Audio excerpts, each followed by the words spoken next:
નમસ્કાર વિદ્યાર્થી મિત્રો, કેમ છો? બધા મજામાં હશો? આપનું અને આપના ઘરના સદસ્યનું સ્વાસ્થ્ય છે નિરોગીમય હશે. આપણે જે ઓર્ગેનિક ચાલુ કરેલું છે એની અંદર હેલો આલ્કેન અને હેલો હેરિન યુનિટ નંબર 10 એની અંદર આપણે આગળ વધવાનું છે. આજે જે છે એ આપણો લેક્ચર નંબર 10.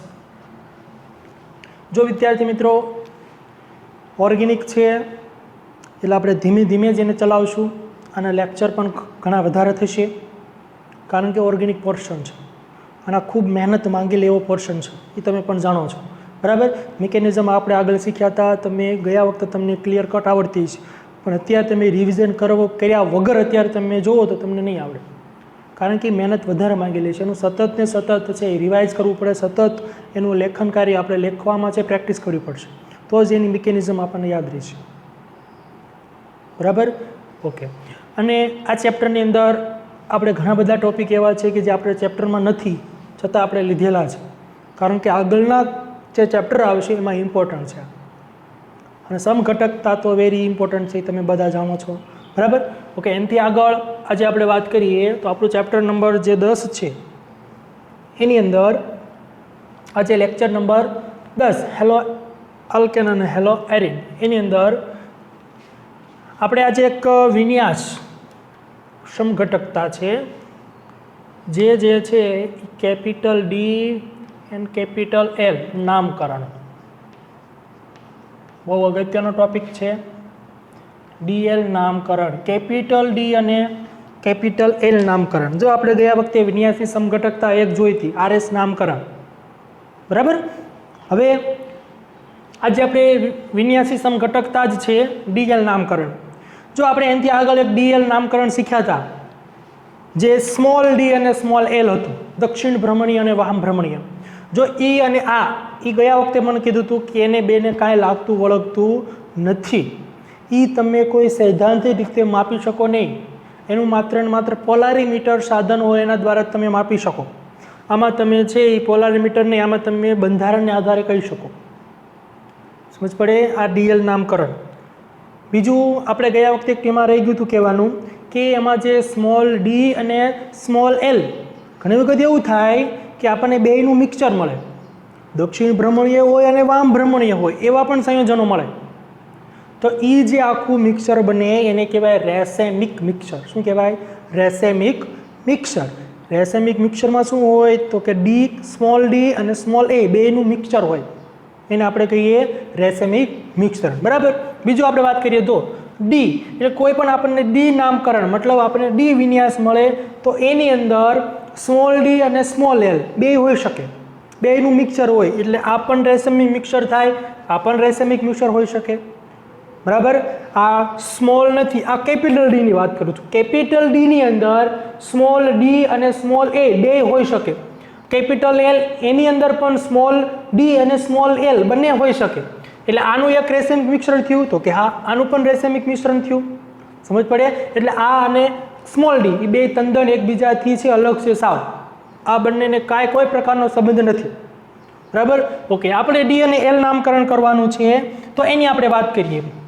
તો જો ડીએલ નામકરણ જે છે એ ખાસ કરીને ક્યાં વપરાય, તો આ ખાસ પોઈન્ટ અગત્યનો છે. આ નામકરણ કાર્બોહાઈડ્રેટ અને એમિનો એસિડ,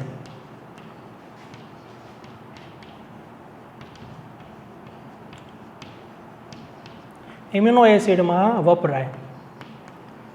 ફર્સ્ટ પોઈન્ટ કે આ ડીએલ નામકરણ ક્યાં વપરાય, તો કે મોટા ભાગે કાર્બોહાઈડ્રેટ અને એમિનો એસિડ જેવા સંયોજનો હોય તો એની અંદર જે છે ડીએલ નામકરણ છે એ વપરાતું હોય, બરાબર. હવે આ ડીએલ નામકરણ માટેના જે ટોપિક છે, જે મુદ્દા છે, એ પહેલા મુદ્દાની ચર્ચા કરું તો જો યાદ રાખજો ખાસ, પહેલા આપણે વાત કરીએ કાર્બોહાઈડ્રેટ. કાર્બોહાઈડ્રેટના નામકરણમાં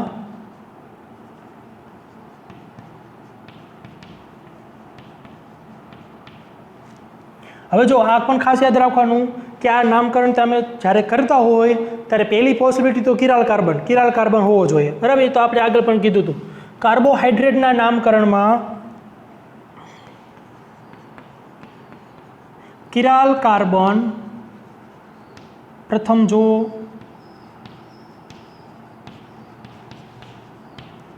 પછી જે અંતિમ કિરાલ કાર્બન હોય, અંતિમ કિરાલ કાર્બન શોધવો. પહેલાં શું તો કે કેટલા કિરાલ કાર્બન છે એ પહેલાં શોધવાના. જે કાંઈ કાર્બોહાઈડ્રેટનું સંયોજન આપ્યું હોય, કાર્બોહાઈડ્રેટ સંયોજન જે આપણને આપેલું છે એની અંદર પહેલાં આપણે શું જોવાનું તો કે આપણે કિરાલ કાર્બન ગોતવાના. કેટલા કિરાલ કાર્બન છે, બરાબર, આપણે હમણાં એક્ઝામ્પલ દ્વારા પણ સમજશું. પછી એમાં જે અંતિમ કિરાલ કાર્બન હોય એટલે આઈયુપી એક નામ આપવાનું, એમાં જે લાસ્ટમાં આપણને જે કિરાલ કાર્બન મળે એને શું કહેવાય તો કે એનું આપણે નામકરણ એને આપણે કિરાલ કાર્બન છે પહેલાં શોધવાનો. કયો તો કે અંતિમ. જો હમણાં આપણે સંયોજન જોઈશું એમાં ઘણા બધા કિરાલ કાર્બન હોય પણ એમાં આઈયુપીએસી નામ પદ્ધતિ પ્રમાણે અંતિમ કિરાલ કાર્બન હોય એને પહેલાં ગોતવાનું. ખબર પડી ગઈ? જો ખાસ યાદ રાખજો, કાર્બોહાઈડ્રેટની વાત થાય છે, બરાબર. આ પહેલો મુદ્દો કાર્બોહાઈડ્રેટની અંદર. બીજો મુદ્દો કે કિરાલ કાર્બન તમને મળી ગયો, કયો તો કે અંતિમ કિરાલ કાર્બન. આ તમને અંતિમ કિરાલ કાર્બન જે મળી જાય પછી આ કિરાલ કાર્બન જે છે એટલે કે આ કિરાલ કાર્બન છે એ કિરાલ કાર્બનની ધ્યાન રાખજો ખાસ, કિરાલ કાર્બન જે છે એની જમણી બાજુ જો OH ગ્રુપ હોય, હાઇડ્રોક્સિડ ગ્રુપ જો જમણી બાજુ હોય, કાયરલ કાર્બન છે એની જમણી બાજુ હોય તો તેને ડી, કેપિટલ ડી નામકરણ થાય. એટલે કે કેપિટલ ડી વિન્યાસ કહેવાય. શું કહેવાય? કેપિટલ ડી વિન્યાસ અથવા તો એને કેપિટલ ડી કાર્બોહાઈડ્રેટ્સ કહેવાય. જો જમણી બાજુ OH હોય તો કોણ તો કે કાયરલ કાર્બનની જમણી બાજુ, બરાબર. ત્રીજો પોઈન્ટ કે આ કિરાલ કાર્બન જે છે, કિરાલ કાર્બનની ડાબી બાજુ જો OH ગ્રુપ હોય, OH હોય તો તેને કહેવાય કેપિટલ એલ. શું કહેવાય? કેપિટલ એલ વિન્યાસ કહેવાય. આ એક વિન્યાસી સમઘટક સાથે તો એને કેપિટલ એલ પ્રકારનો છે કાર્બોહાઈડ્રેટ છે એ કહેવામાં આવે. સમજ પડે? બરાબર, ઓકે. હવે જો ધ્યાન રાખો, આ પણ એક અગત્યનું છે, આ પણ પોઈન્ટ નોટ કરવા જેવો છે. આ જે OH ગ્રુપ છે, OH ના અનુસંધાનમાં આપણે ડી અને એલ નામકરણ કાર્બોહાઈડ્રેટમાં આપીએ છીએ. પણ ઘણા બધા સંયોજનમાં OH છે ડાબી બાજુ અથવા જમણી બાજુ ન હોય તો, મતલબ આવું સંયોજન છે તો OH અહીંયા અથવા અહીંયા હોવો જોઈએ તો આપણે DL નામકરણ આપી શકીએ. પણ અગર OH અહીંયા હોય તો આનું નામકરણ શક્ય છે? તો આને ડાબી જમણી બાજુ તમે કેમ આપશો? બરાબર. એટલે મેન કન્ડિશન શું થઈ તો કે ભાઈ OH ગ્રુપ છે, OH સમૂહ છે એ ડાબી અથવા જમણી અથવા આપણે એમ લખીએ કે આડી લાઈનમાં, આડી હરોળમાં હોવો જોઈએ.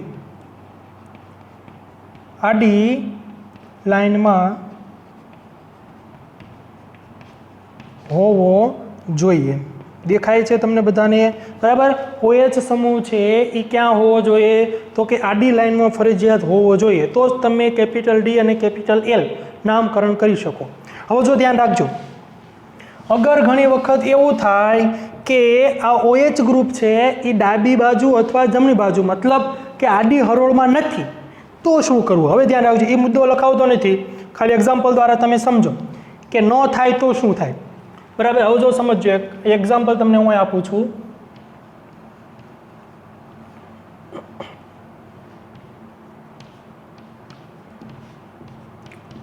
હાલો, આવું એક્ઝામ્પલ છે, બરાબર. હવે જો ધ્યાન રાખજો, આવું એક્ઝામ્પલ છે તો આમાં તમે ડી અને એલ નામકરણ કઈ રીતે કરો? તો શક્ય નથી, કારણ કે OH છે એ ડાબી અથવા જમણી બાજુ હોવો જોઈએ. જો આ બાજુ હોય તો ડી કહ્યો, આ બાજુ હોય તો એને એલ કહેવાય. બરાબર છે. કાર્બોહાઈડ્રેટ OH છે, કાર્બોક્સિલિક ગ્રુપ OH એટલે કાર્બોહાઈડ્રેટ થઈ ગયો. બરાબર. હવે ધ્યાન રાખજો ખાસ, તો હવે આને મારે આડી લાઈનમાં રૂપાંતર કરવું જોઈએ તો આડી લાઈનમાં તમે ફિશર પ્રોજેક્શન એવું શીખી ગયા છો 11માં, બરાબર. તો આને ફિશરના નિયમ પ્રમાણે જે છે એ આપણે આડી હરોળમાં ફેરવવું પડે. આડી હરોળમાં ફેરવવા માટે OH ગ્રુપ છે એને મારે આ બાજુ લેવું જોઈએ અથવા તો OH આ બાજુ હોવું જોઈએ. તમે કોઈ બી સાઈડ લઈ જાઓ, બરાબર. એટલે આનું મારે શિફ્ટિંગ કરાવવું જોઈએ. શું કરાવવું જોઈએ? શિફ્ટિંગ કરાવવું જોઈએ. તો ધ્યાન રાખજો હવે શિફ્ટિંગ કેવી રીતે થાય. તો તમારે શિફ્ટિંગ કરવા માટે આ જે OH ગ્રુપ છે એને અહીંયા લઈ જાઓ અથવા તો અહીંયા લઈ જાઓ. બે પોસિબિલિટી છે. તો શિફ્ટિંગ હંમેશા 2 વખત કરવાનું. કેટલી વખત કરવાનું? 2 વખત. એનું રીઝન શું છે? તો કે આનો જે વિન્યાસ છે, જે આપણે આ R અને S વિન્યાસ જોયો હતો, એ વિન્યાસ ચેન્જ ન થઈ જાય એટલા માટે એને 2 વખત બેકી સંખ્યામાં છે શિફ્ટિંગ કરાવવાનું હોય. 2 વખત શિફ્ટિંગ કરાવવાનું હોય. હવે જો ધ્યાન રાખજો શિફ્ટિંગ હું કેવી રીતે કરાવું છું. તો આનું શિફ્ટિંગ હું કરાવું તો મારે OH અહીંયા લાવવું છે. તો જો સપોઝ અત્યારે હું OH અહીંયા લઈ જાઉં, તમે આ બાજુ લો તો એ કાંઈ પ્રોબ્લેમ ન થાય. સમજ પડે? બરાબર. ઘણા બધાને એવું થાય કે મારે OH પહેલાં અહીંયા લેવો છે પછી અહીંથી લેવો છે, તો એ કાંઈ વાંધો નહીં, તમે કોઈ બી રીતે લઈ શકો, પણ 2 વખત શિફ્ટિંગ થવું જોઈએ. હવે આ OH નો અહીંયા લઈ જાઉં એટલે બંધારણ કેવું થાય? તો આ COOH, ધ્યાન રાખજો ખાસ, અહીંયા OH, તો આ હાઇડ્રોજન છે નીચે ભાઈ આવે શિફ્ટિંગ થયું એટલે, અને આ બાજુ મિથાઇલ ગ્રુપ. આ મેં 1 વખત શિફ્ટિંગ કર્યું. શું કર્યું? આ 1 વખત શિફ્ટિંગ કર્યું ત્યારે મને આવું બંધારણ મળ્યું. ખબર પડી ગઈ? કેટલી વખત શિફ્ટિંગ કર્યું? તો કે 1 ટાઈમ શિફ્ટિંગ કર્યું. બરાબર. હવે આને મારે બીજી વખત શિફ્ટિંગ કરવું જોઈએ, બરાબર. કારણ કે રૂલ્સ કેવો છે? તો કે 2 વખત શિફ્ટિંગ કરવું જોઈએ. કેમ કરવું પડે હમણાં તમને કહું છું. 2 વખત શિફ્ટિંગ કરવું. તો જો હવે મેં OH તો આ લઈ લીધો, હવે OH ને પાછો અહીંયા તો લવાય નહીં, તો હતું નહીં જ થઈ જાય. મારે OH ને આડો તો લાવવાનો છે, તો આડો આવી ગયો. હવે પોસિબિલિટી શું છે? તો કે તમે આને અને આને આમ પણ કરાવી શકો અથવા આને આ બાજુ લઈ શકો, ગમે ત્યારે કરી શકો. હવે હું OH ને આ બાજુ લઉં છું. હવે ધ્યાન રાખજો. તો હવે જે સ્ટ્રક્ચર છે એ આપણું આવું કંઈક થશે.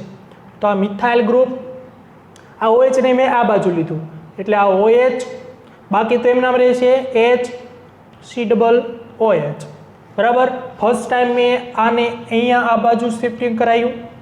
સેકન્ડ ટાઈમ મેં શિફ્ટિંગ શું કરાયું? તો કે આને આ બાજુ શિફ્ટિંગ કરાયું. બરાબર. દેખાય છે તમને બધાને? બરાબર. 2 વખત શિફ્ટિંગ છે એ કરાવેલું છે. ઓકે. આ સેકન્ડ ટાઈમ એટલે 2 ટાઈમ્સ શિફ્ટિંગ કરાયું. બરાબર. ઓકે. હવે તમે જુઓ શિફ્ટિંગ કરવાનું કારણ શું? તો આ બંનેનો વિન્યાસ ચેન્જ ન થાય. તો જુઓ તમે આ 1 વખત શિફ્ટિંગ કરાવો ને તો આનો જે વિન્યાસ છે એની કરતાં અલગ હશે, તો આખો વિન્યાસ ચેન્જ થઈ ગયો. હવે હું સેકન્ડ ટાઈમ શિફ્ટિંગ કરાવું એટલે આનો વિન્યાસ અને આ બંધારણ બેનો વિન્યાસ સમાન હશે. જો ચેક કરીએ આપણે, પહેલાં કોને નંબર મળશે? RS વિન્યાસ પ્રમાણે કહું છું. કોને પહેલા નંબર મળશે? તો કે 1 નંબર. 2 નંબર કોને મળે? તો કે આ 2 નંબર. 3 નંબર અહીંયા. 4 નંબર આડી લાઈનમાં છે એટલે જે કાંઈ વિન્યાસ છે ચેન્જ થઈ જશે. બરાબર. 1 2 3 1 2 3 એટલે એન્ટી ક્લોકવાઇઝ. એન્ટી ક્લોકવાઇઝ એટલે S, પણ આડી લાઈનમાં 4 નંબર છે, બાકીનો ગ્રુપ આડી લાઈનમાં છે એટલે આનો વિન્યાસ થઈ ગયો R. હવે સમજી લેજો R. આનો હંમેશા S જ હોય. 1 ટાઈમ શિફ્ટિંગ કરાવો એટલે આનો હંમેશા S જ હોય. 2 ટાઈમ શિફ્ટિંગ કરાવો તો આનો હંમેશા R જ તમને મળશે. જોઈએ આપને મળે છે તો જો આ OH એટલે આનો 1 નંબર, અહીંયા 2 નંબર, અહીંયા 3 નંબર. તો જો તો 1 2 3 S, પણ આડી લાઈનમાં આ 4 નંબર છે નહીં એટલે આનો હંમેશા S જ રહ્યો. તો જો તો આનીથી ઉલટો થઈ ગયો. બરાબર. હવે આનો તમે શિફ્ટિંગ કરાવેલું, સેકન્ડ ટાઈમ શિફ્ટિંગ કરાવેલું છે એ જુઓ. તો આને 1 નંબર, અહીંયા 2 નંબર અને 3 નંબર. તો જુઓ તો 1 2 3 કેવું થયું? ક્લોકવાઇઝ. ક્લોકવાઇઝ એટલે R. તો હાઇડ્રોજન ચોથો સમૂહ છે એ આડી લાઈનમાં નથી એટલે કોઈ પ્રકારનો ચેન્જ થશે નહીં એટલે આનો વિન્યાસ તમને કેવો મળશે? R જ મળશે. તો જુઓ તો 2 સેમ મળ્યું. એટલા માટે 2 ટાઈમ શિફ્ટિંગ કરાવ્યું. 1 ટાઈમ શિફ્ટિંગ કરાવો તો વિન્યાસ ચેન્જ થઈ જાય. એટલે ગમે એ એક્ઝામ્પલ હોય તમારે ચેન્જ કરવું હોય તો 2 ટાઈમ શિફ્ટિંગ કરાવવું જોઈએ, તો જ એનો વિન્યાસ છે એનો રહે. એટલે આનું રીઝન થઈ ખબર પડી ગઈ કેમ 2 ટાઈમ શિફ્ટિંગ કરાવ્યું. તમે 4 ટાઈમ કરાવો તો હાલે. બરાબર. મેં અહીંયા OH આ બાજુ તમે ઉલટું ગુલટું ગમે એમ કરી શકો, પણ OH ડાબી અથવા જમણી બાજુ આવવો જોઈએ. 2 ટાઈમ શિફ્ટિંગ થવું જોઈએ જો ઊભી લાઈનમાં OH હોય તો. બરાબર. આડી લાઈનમાં હોય તો દોડાયું થવાનું નહીં. ખબર પડે? બરાબર. શિફ્ટિંગ કરાવો તો કાંઈ પ્રોબ્લેમ ન થાય આડી લાઈનમાં હોય તોય તે. પણ હવે આપણને આડી લાઈનમાં આપ્યો છે તો પછી કાંઈ કરવાની જરૂર નથી.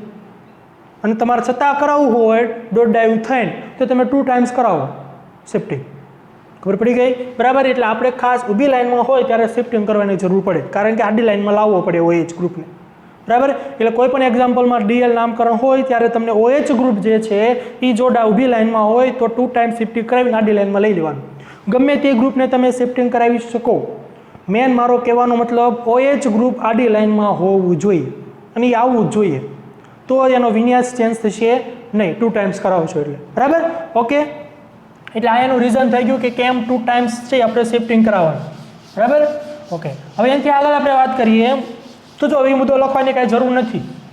મેં કહી દીધું અહીંયા કે OH સમૂહ આડી લાઈનમાં હોવો જોઈએ. જો ન હોય તો કઈ રીતે આડી લાઈનમાં લાવો એ તમને બધાને ખબર પડી ગઈ કે સાહેબ આને આડી લાઈનમાં આપણે કઈ રીતે લાવી શકાય એની તમને બધાને છે એ વિગતવાર ખબર પડી ગઈ. બરાબર. ઓકે. હવે એના એક્ઝામ્પલ પણ આપણે આગળ જોઈશું. બરાબર. હવે આ હતી કાર્બોહાઈડ્રેટની વાત. હવે મારે વાત કરવી જે છે એ એમિનો એસિડની વાત હું કરું.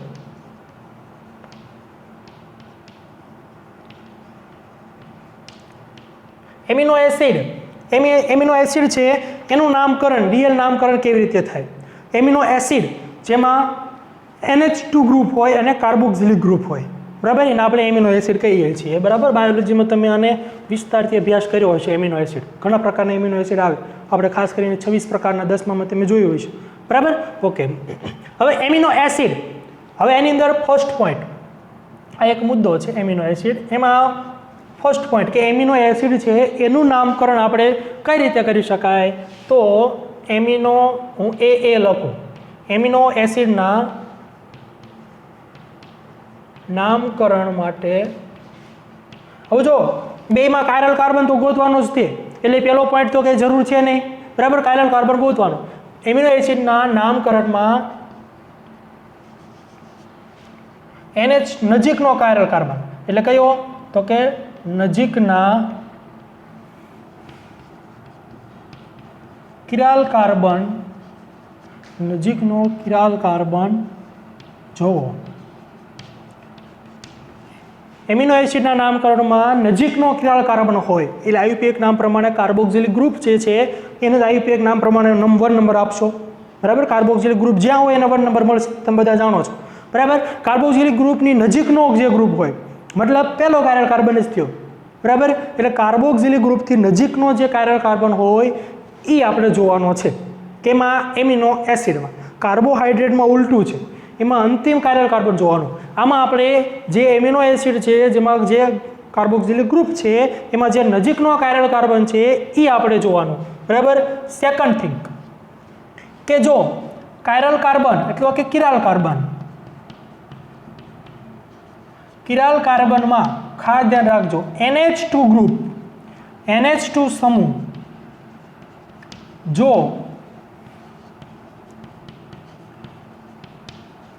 જમણી બાજુ હોય તો એને કહેવાય D વિન્યાસ. ધ્યાન રાખજો ખાસ, જમણી બાજુ હોય તો શું કહેવાય? Capital D. સેમ આ જ રૂલ છે. બરાબર. પણ આમાં તમારે પહેલો કાયરલ કાર્બન નજીકનો કાયરલ કાર્બન રહેવાનો, આમાં તમારે અંતિમ કાયરલ કાર્બન રહેવાનો. બરાબર. એનાથી આગળનો થર્ડ પોઈન્ટ તો કે કિરાલ કાર્બન માં NH2 ગ્રુપ જો ડાબી બાજુ હોય, કઈ બાજુ હોય? ડાબી બાજુ હોય તો L થાય. શું થાય? L વિન્યાસ થાય. સમજ પડે? બરાબર.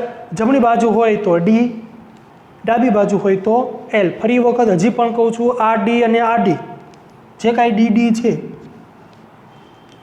એને કે સ્મોલ d અને સ્મોલ l સાથે કોઈ લેના દેના નહીં હે, સબ કુછ બંધ હે. બરાબર. એટલે એને કોઈ પ્રકારનો સંબંધ છે નહીં. ધ્યાન રાખજો. બરાબર. તો આ થઈ DL નામકરણ. બરાબર. કે DL નામકરણ કઈ રીતે કરી શકાય? કાર્બોહાઈડ્રેટમાં અંતિમ કાયરલ કાર્બન જોવાનો ખાસ. એમિનો એસિડમાં જે આપણો સ્ટાર્ટિંગનો એટલે કે IUPAC નામ પ્રમાણે જે પ્રથમ આવતો હોય નજીક હોય કાર્બોક્સિલિક ગ્રુપના એ આપણે જોવાનો છે. સમજ પડે? બરાબર. જો આમાં NH2 ગ્રુપ પણ આડી લાઈનમાં હોય તો તમારે એને સોરી ઊભી લાઈનમાં હોય તો તમારે આડી લાઈનમાં ફેરવવાનું. કઈ રીતે ફેરવવાનો એ તમને મેં હમણાં શીખવાડ્યું. એટલે એ પોઈન્ટ તમે લખી નાખો, નોંધ કરીને લખો ને. આગળ આપણે નોંધ લખી હતી ને, એટલે નોંધ શું છે તો કે NH2 ગ્રુપ, NH2 સમૂહ આડી લાઈનમાં હોવો જોઈએ.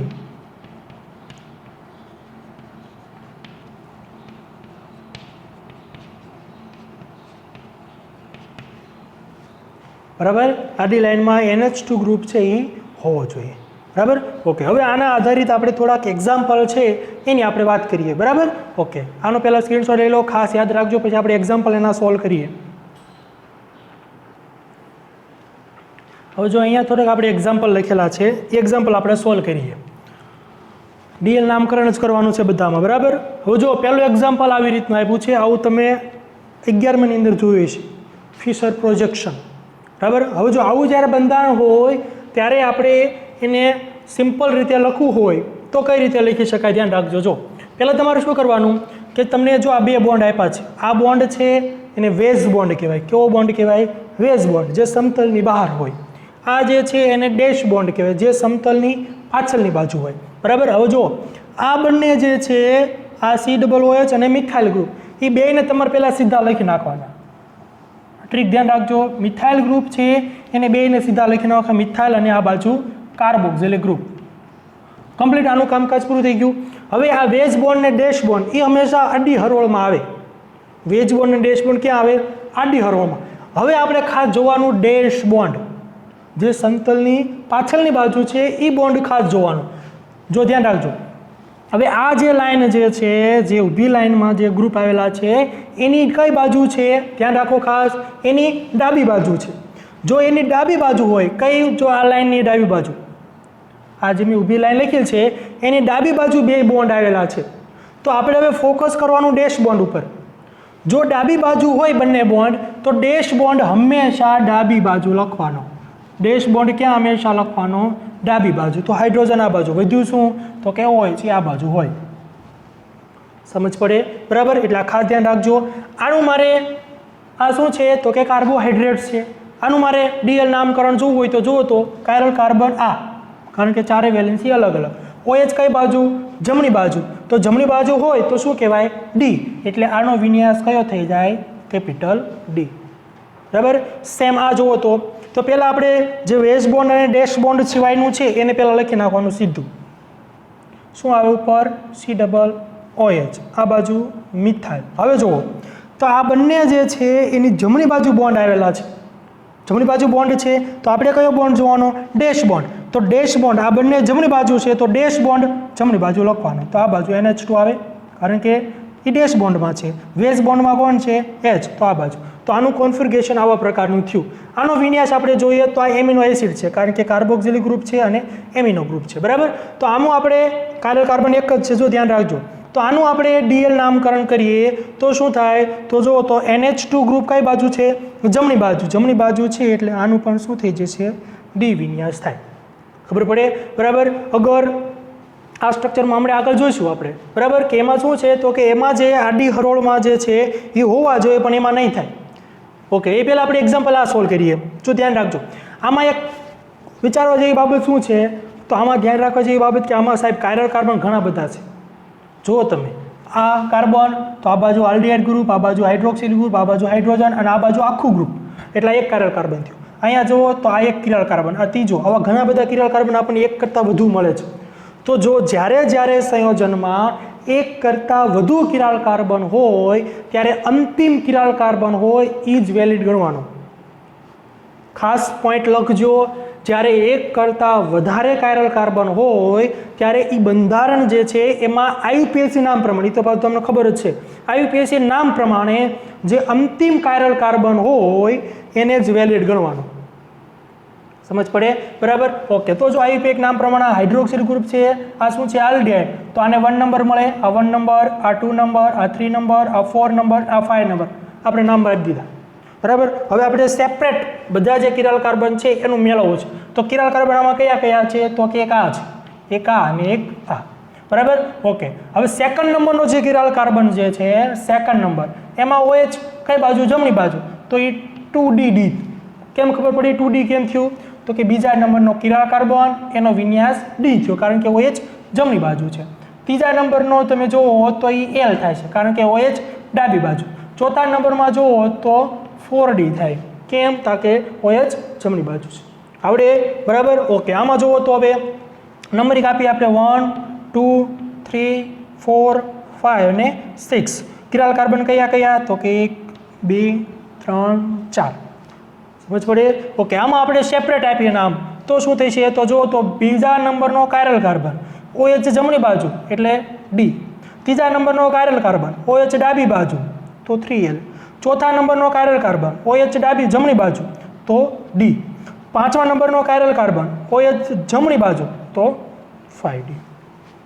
સમજ પડે બરાબર સાવ ઈજી છે ઓકે હવે આ એક્ઝામ્પલમાં ખાસ ધ્યાન રાખજો અને આવા જ પૂછાય આવું તો આવડે આપણને સામાન્ય આ જુઓ આની અંદર જેમ આપણે જે મેથડ શીખ્યા છે એ મેથડ પહેલાં આપણે બંધારણ દોરી નાખી તો બંધારણ કેવા પ્રકારનું થાય છે તો આ જે વેજ બોન્ડ અને ડેશ બોન્ડ સિવાયના છે સમૂહ એને પહેલાં ઊભી લાઈનમાં લખી નાખવાના તો જો ધ્યાન રાખજો ઊભી લાઈનમાં થોડુંક આ બાજુ લખું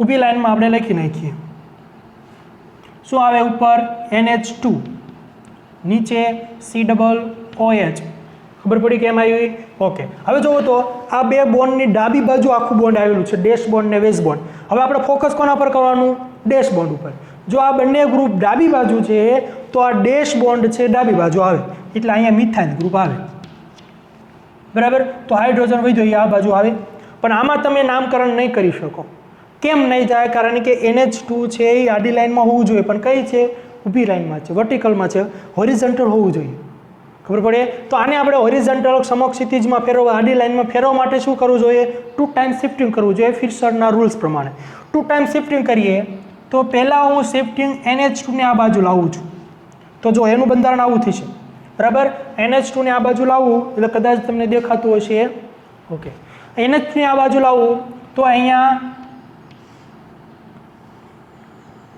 આવા પ્રકારનું સ્ટ્રક્ચર છે અને અહીંયા NH2 આવે સમજ પડે હાઇડ્રોજન શિફ્ટિંગથી ઉપર વહી ગયું પછી આ બાજુ મિથાઇલ ગ્રુપ તો એઝ ઇટ ઇઝ અને આ કાર્બોક્સિલિક ગ્રુપ તો આ 1 ટાઈમ શિફ્ટિંગ થયું આ કયું થયું 1 ટાઈમ થયું 1 ટાઈમ શિફ્ટિંગ થયું પણ મારે 2 ટાઈમ શિફ્ટિંગ કરવાનું કેમ કરવાનું તો કે વિન્યાસ ચેન્જ ન થાય એટલે આનો તમે વિન્યાસ ફાઇન્ડ કરો તો આનો અને આનો બેનો અલગ અલગ આવે છે પણ મારે તો વિન્યાસ સરખો આવવો જોઈએ ને બરાબર તો આનો હું 2 ટાઈમ શિફ્ટિંગ કરાવું હજી સેકન્ડ ટાઈમ શિફ્ટિંગ કરાવું એટલે હવે શું કરાવું છું તો NH2 ને આ બાજુ લઈ લો જો તમને એમ થાય કે મારે આ ગ્રુપને અહીંયા લેવું છે તો પણ હાલે સમજ પડે વિન્યાસમાં કાંઈ ફેરફાર નહીં થાય હવે હું આ બાજુ શિફ્ટિંગ કરાવું છું તો આ ઉપર હાઇડ્રોજન જો પહેલું શિફ્ટિંગ મેં આ બાજુ કરાવ્યું બીજું શિફ્ટિંગ હું આ બાજુ કરાવું છું બરાબર તો NH2 છે એ આ બાજુ આવશે બરાબર ઓકે પછી મિથાઇલ ગ્રુપ આ બાજુ આવે અને બાકી વધ્યું કાર્બોક્સિલિક ગ્રુપ એ આ બાજુ આવશે સમજ પડે તો આ મેં 2 ટાઈમ શિફ્ટિંગ કરાવ્યું આ કયું તો કે 2 ટાઈમ સેકન્ડ ટાઈમ શિફ્ટિંગ કરાવ્યું મને હવે સ્ટ્રક્ચર આવું મળ્યું આનો તમે વિન્યાસ ફાઇન્ડ કરો અને આનો વિન્યાસ ફાઇન્ડ કરો બેયના સેમ આવે અગર તમે આનો જ ફાઇન્ડ કરશો તો આ બંનેનો અલગ આવશે બરાબર જોઈએ આપણે જો નાઇટ્રોજન 7 નંબર કાર્બન 6 નંબર એટલે 1 નંબર આને મળે 2 નંબર આને મળે 3 નંબર આને મળે એટલે 1 2 3 ક્લોકવાઇઝ થયું ક્લોકવાઇઝ એટલે R આડી લાઈનમાં છે એટલે આનો S થઈ જાય ખબર પડી ઓકે આનો તમે ફાઇન્ડ આઉટ કરો તો 1 નંબર 2 નંબર 3 નંબર R થયો આડી લાઈનમાં 4 નંબર નથી એટલે આનો R ને R જ રહેશે એટલે આનો R છે તો જુઓ તો બે ઓપોઝિટ મળ્યું આનો તમે ફાઇન્ડ કરશો તો તમને S જ મળશે તો જુઓ તો 1 number 2 number 3 number anti clockwise એટલે શું થાય વિન્યાસ S R નહીં થાય કેમ કારણ કે 4 નંબર આડી લાઈનમાં છે નહીં એટલે S તો જુઓ તો બે એઝ ઇટ ઇઝ મળ્યો સેમ એટલા માટે 2 ટાઈમ શિફ્ટિંગ કરવું ફરજિયાત છે બરાબર એટલે 2 ટાઈમ શિફ્ટિંગ કરી અને પછી તમે વિન્યાસ ફાઇન્ડ આઉટ કરી અને DL નામકરણ છે આપી શકો એના માટેની કન્ડિશન આપણે ઘણી બધી જ હોય કે એમિનો એસિડ હોય કે પછી કાર્બોહાઈડ્રેટ હોય એમાં કેવા પ્રકારની કન્ડિશન હોય બરાબર એટલે ઇમ્પોર્ટન્ટ છે એક્ઝામમાં ખાસ આવા સ્ટ્રક્ચર વધારે પૂછાતા હોય છે ડેશ બોન્ડ અને વેઝ બોન્ડવાળા એટલે એ મગજમાં રાખવાના બરાબર બાકી સિમ્પલ છે ઓકે થેન્ક યુ